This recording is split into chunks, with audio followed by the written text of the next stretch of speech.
Week of practice, 3 great days. Kids are excited, I think. We've had a heck of a schedule, and I think our guys got confidence going into this game as far as who they are and what they've done this year, and that's the important thing. I think the coaches have done a great job of instilling really the positives, and we'll see what happens. We're playing a great football team. They are as good a football team as you're going to play in the country.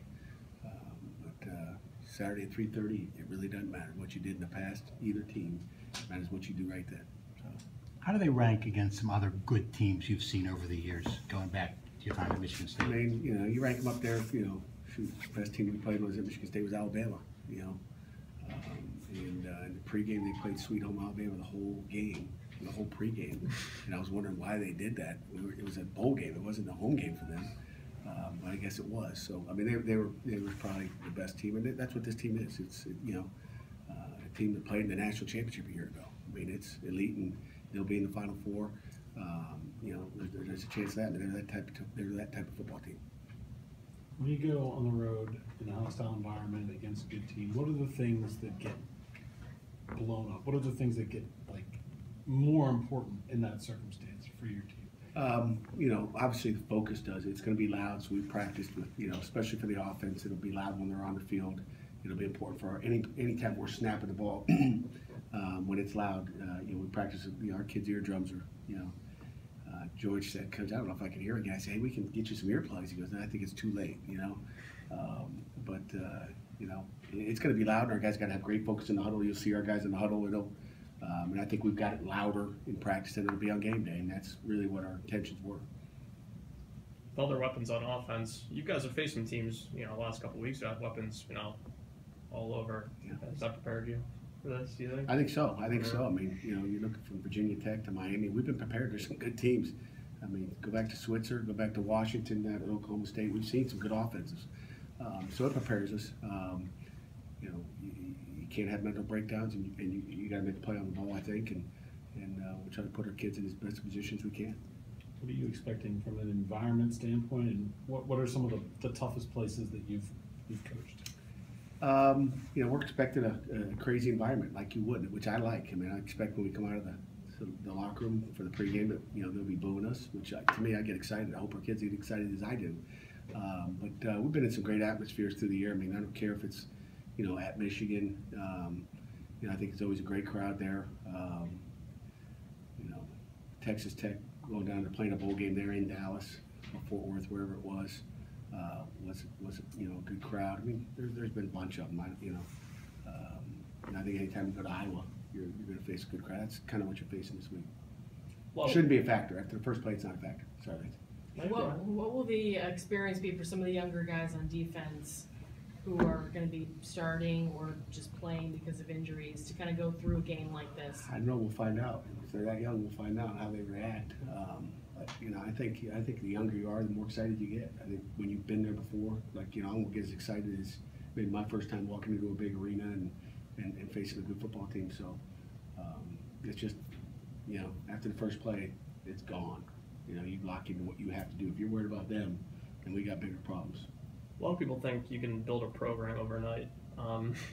It seems like on defense, particularly in years 2 and 3, there's always, you kind of hit, I wouldn't say a rough patch, but you don't have the depth there yet. I mean, I look back at your time at Cincinnati and Michigan State, years 2 and 3, there's always that growth period where you're playing younger guys. Are those kind of the more difficult years when you're building a program?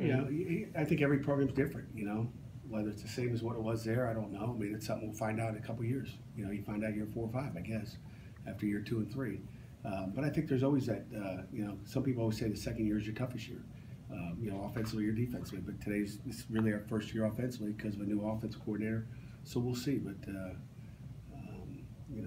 I think you don't build a program overnight. I think if you do, you probably did it the wrong way. Something probably, the way you weren't supposed to do it. So I think, building takes time. You don't build a building in one day. If you do, you probably got some, foundation problems. So it takes time. As far as the process, though, I mean, is where you're at right now, particularly in defense, is that comparable to where you might have been in the first year, 2 years? I mean, is it progressing the way it did at those places? I don't remember. I mean, you're talking, I don't remember what I ate for dinner last night. You asked me what happened 9 years, 10 years ago. I don't know.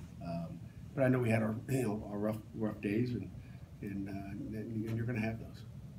Is it progressing the way it should, though? Never the way it should. Never. I mean, you're never happy as a coach. I mean, we're not happy on offense. What if you were 10-0? Would you be happy?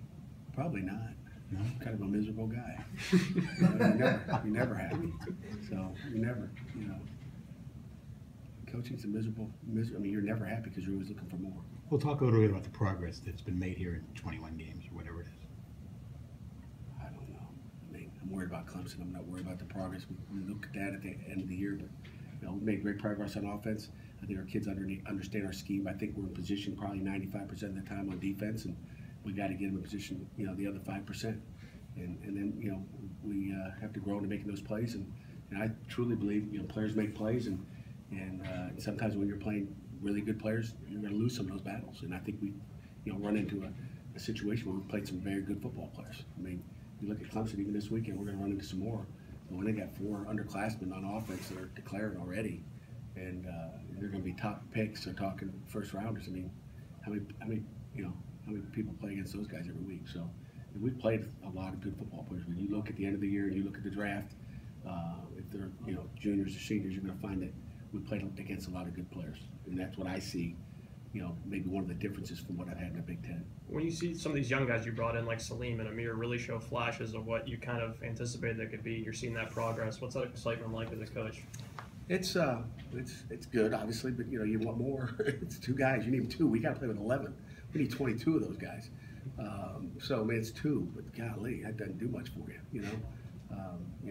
We need to in a couple of years have before senior day have 4 guys walking out there leaving early, because they're projected first rounders. That's what you need.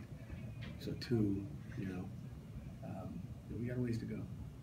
Your offensive line has been a pretty proud group all season, it seems. Coming off a rough game at Miami, facing obviously a big challenge this week. What have you seen out of them as far as attitudes and their approach this week? I think the entire team has been a great attitude-wise, Chris. And again, especially the O-line, they've got confidence. We didn't make all our blocks Saturday, but we haven't made them the Saturday before that, or the Saturday before that, or the Saturday before that. They know what they got to do this weekend. I think they got confidence. Every play won't be perfect. There's going to be some TFLs. They're going to make their plays, and we hope to make our plays. But we can't hurt ourselves and shoot ourselves in the foot. When we get across the 50, we got to get some points, and that'll be critical in this game. What's really impressive about this defense for Clemson? Just their overall, not only their depth, but the people they got out there. Dexter is a player. He's a baby. They got skill all over the place. They're very athletic. They're explosive, and obviously their coordinator does a great job. He's been there for a while, Brett, and he puts kids in position. Final? Coaches in the NFL level and the college level are known for working outrageous hours and having outrageous focus. Yesterday, Nick Saban said that he didn't know that Tuesday was election day. Come on. Can you? Maybe he was kidding, but my question is, can you get so focused that you lose track of the outside world? You know what? That's I don't lose track of the outside world. During the day you do, but that's kind of how you unwind at night. I don't know, my wife doesn't call it unwinding, but I think I've told you guys in the past, I can read the USA Today and try to find out what's happening. I like to watch the news at night. I DVR the news. That's about all I see. Not the sports news. I watch a nightly news, and I won't give any idea which one it is, but I watch it the news and just see what's going on in the world. So I kind of have a good feel. I think you need something just to kind of unwind and get away from what you've done for the last 18 hours in that day. So you knew it was election day? I did know. I did know it was election day, and I gave our coaches an opportunity to split out here. We knew we had to make it up in the wee night of the hours to get what we need to get done for this game plan, but we had to get out, and I tried to do it at, I think we left here at 2 o'clock to go get it done. I thought, you don't want to go right after practice because it's lunchtime. Everybody else is doing that. So we tried to find a time where we could run in and get out real quick. Did you have to have any conversations with players about election day or their thoughts on what happened? No, I didn't have. I just encouraged them after practice to go out and go out and vote. And that's, as far as that goes, it's politics, and they have their rights as an American citizen to go out and vote for who they want to vote. And I just explained to them that, and there was no talk afterwards about who won, why they won. The voters decide. It's crazy. You read USA Today, but you don't read the Trib? Fact. So I got the app. I don't know if you guys got an app or not, but Got an app. I got my USA Today app right here. I share only the pertinent Right there. parts of the trip with It's you. my favorite app right there. There it is, right on the front page. See that? Right there. USA Today. You can click on there, you get all the good news. You flip up in this corner right here, you can go to the sports if you want to. Very rarely go there. You can see it's right on the front page. You write about Pitt in there?